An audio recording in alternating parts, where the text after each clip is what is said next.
자카르타 연합의 아름다운 아침입니다. 다 함께 사도신경으로 신앙 고백하겠습니다. 전능하사 천지를 만드신 하나님 아버지를 내가 믿사오며 그 외아들 우리 주 예수 그리스도를 믿사오니 이는 성령으로 잉태하사 동정녀 마리아에게 나시고 본디오 빌라도에게 고난을 받으사 십자가에 못 박혀 죽으시고 장사한 지 사흘 만에 죽은 자 가운데서 다시 살아나시며 하늘에 오르사 전능하신 하나님 우편에 앉아 계시다가 저리로서 산 자와 죽은 자를 심판하러 오시리라. 성령을 믿사오며 거룩한 공회와 성도가 서로 교통하는 것과 죄를 사하여 주시는 것과 몸이 다시 사는 것과 영원히 사는 것을 믿사옵나이다. 아멘.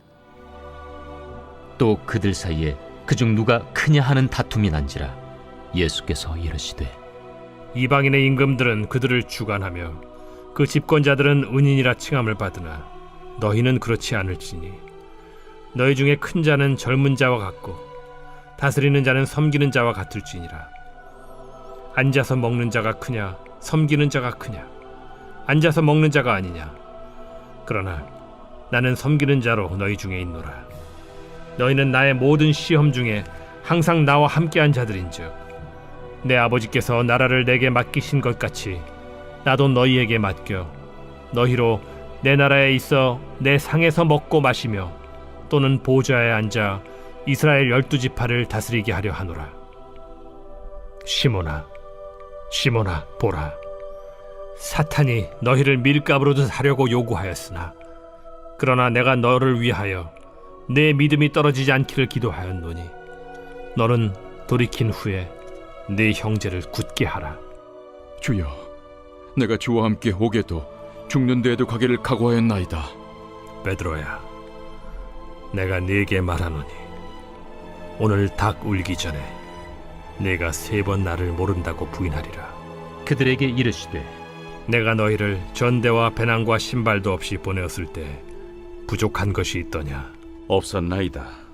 이제는 전대에 있는 자는 가질 것이요 배낭도 그리하고 검 없는 자는 겉옷을 팔아 살지어다.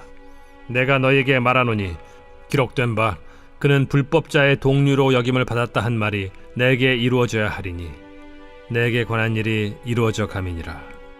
주여 보소서, 여기 검 둘이 있나이다. 족하다. 샬롬, 자카르타 연합의 아름다운 아침입니다. 오늘 먼저 제자들의 모습을 함께 볼까요? 어제도 우리 잠깐 살펴봤지만 제자들에게 예수님이 유월절을 준비하라고 했지만 그 유월절이 어떤 의미인지는 전혀 모르고 있던 제자들. 그래서 오늘 24절에 보면은 그들 사이에 그중 누가 크냐 하는 다툼이 난지라 이렇게 말해요. 근데 24절 시작하면서 그 앞에 또가 붙어 있어요. 또, 이게 한 번이 아니라는 겁니다. 또 누가 크냐 이런 거 가지고 싸우고 있는 제자들. 그래서 이번에는 예수님께서 확실하게 한 가지를 이야기하십니다. 야, 내 나라가 있다 이 얘기를 하세요. 29절 말씀.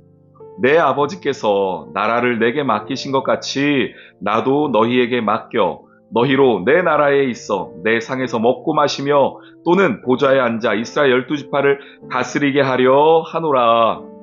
그 전까지 주님 이런 말씀 안 하셨거든요. 내 나라가 있다, 너희가 거기를 다스릴 것이다 이렇게 말씀 안 하셨는데 이 마지막 만찬쯤 하여서 이제 십자가가 가까이 오면서 예수님은 더욱더 확실하게 하나님 나라를 말씀하고 계십니다. 그런데 하나님 나라가 가까이 올수록 그 작용이 있으니까 반작용이 있지 않겠습니까? 더 사단은 치열하게 우리를 유혹합니다. 보시죠. 31절. 시몬아 시몬아 보라 사탄이 너희를 밀가부르듯 하려고 요구하였으나 이 밀가부르듯 그러니까 마음껏 가지고 놀게 뭐 이런 뜻이죠. 사단이 이 시몬을 베드로를 그렇게 하고 싶어 했는데 그러나 내가 너를 위하여 내 믿음이 떨어지지 않기를 기도하였다. 주님 말씀하세요. 그러니까 마지막 때에 우리가 하나님 나라를 함께 다스리는 그 놀라운 영적 권위를 가지고 이 땅 가운데 승리하게 될 터인데 하나님 나라가 가까이 오면 올수록 이 영적인 전쟁은 더욱 심해진다는 겁니다.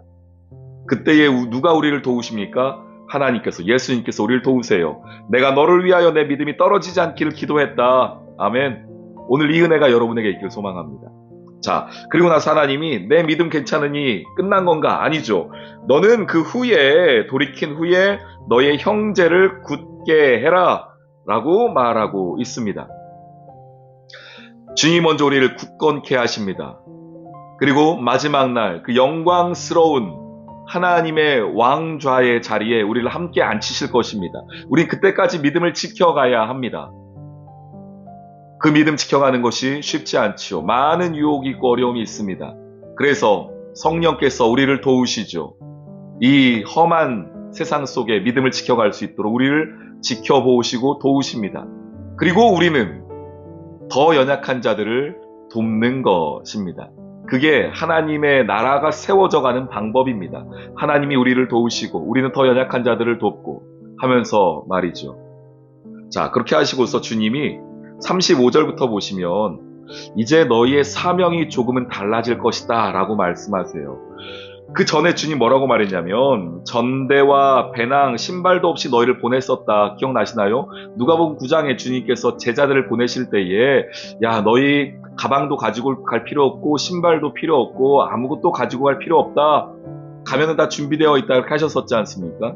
그런데 이번에는 주님이 이렇게 말씀하세요. 이제는 전대 있는 자는 가지고 가고 배낭도 그리하고 검 없는 자는 겉옷을 팔아서 검을 사서 준비해라 이렇게 말씀하고 있습니다. 왜냐? 지금 이때가 그는 불법자의 동료로 여김을 받았다 한 말이 내게 이루어져야 하리니 내게 관한 일이 이루어져 가민이라. 무슨 말입니까? 예수님이 누명을 쓰고 핍박과 고난을 당하는 불법자와 같이 범죄자와 같이 취급당하게 될 날이 올 것이기 때문에 이제는 너희의 상황이 달라졌다. 너희가 가방도 준비하고 무기도 준비하고 검도 준비해라. 근데 이 검이 진짜 검이 아니죠. 어떤 검입니까? 말씀의 검이고 성령의 투구와 하나님 허락해 주신 우리의 성령의 전신갑주를 준비하라 이 말씀이시죠. 오히려 너희의 영적인 상태를 더욱 단단히 하라는 말씀이십니다. 주님께서 이 땅 가운데에 우리를 보호하십니다. 그 보호하심에 따라 오늘 우리가 이 자리에 있습니다. 그리고 주님께서 우리에게 새로운 사명을 주시죠. 말씀으로 무장할 것을, 성령으로 더욱 무장할 것을. 왜냐? 이제 예수 그리스도의 그 복음의 역사가 이 땅 가운데 더욱 편만히 펼쳐져 갈 때에 주님께서 우리를 사용하실 것이기 때문입니다.